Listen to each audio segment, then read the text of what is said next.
మనందరికీ తెలుసు ఆల్మోస్ట్ 70-80% రోగాలు మనకు గట్ హెల్త్ నుంచే మనకు ఆరంభం అవుతుంది. సో గట్ హెల్త్ని మనము రోజువారీగా హెల్తీగా పెట్టుకోవడానికి మనం పాటించాల్సిన ముఖ్యంగా రెమెడీస్ ఏంటి అనేది చెప్తాను ఈరోజు.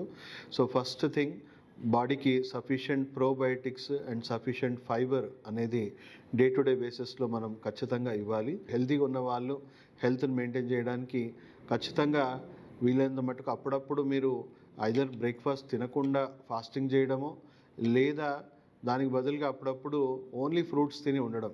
ఎస్పెషలీ జామకాయలో చాలా హై ఫైబర్ కంటెంట్ ఉంటుందండి. సో మీకు కాన్స్టిపేషన్ ఇష్యూ కానీ లేదా గట్ హెల్త్ కానీ జామకాయ బెస్ట్ ఫ్రూట్గా మనం చెప్పొచ్చు. తర్వాత 12 to 1 లంచ్, 6 to 7 లోపే డిన్నర్ చేస్తే చాలా మంచిది. లంచ్కి ముందు డిన్నర్కి ముందు ఖచ్చితంగా సలాడ్స్ తినడం అలవాటు చేసుకోండి.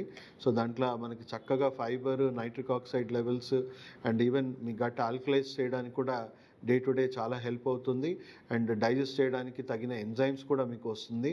అండ్ ప్రోబయోటిక్స్ వచ్చేసి మనము మజ్జిగ, పెరుగు ఇలాంటివి, లేదా కంజి, ట్రెడిషనల్ డ్రింక్ కంజి లాంటి డ్రింక్స్ కూడా మనకు చాలా ఉపయోగపడుతుంది. దానివల్ల మన గట్లో మంచి హెల్తీ బ్యాక్టీరియా అనేది ప్రివేల్ అవుతుంది.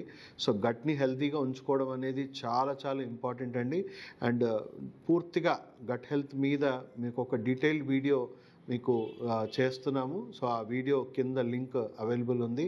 సో గట్ హెల్త్ గురించి పూర్తి అవగాహన కొరకు ఇంకా ఎక్స్ట్రాగా మనం ఏం చేయాలని తెలుసుకోవడానికి సంపూర్ణంగా ఈ వీడియో చూడాలనే ప్రతి ఒక్కరిని మరి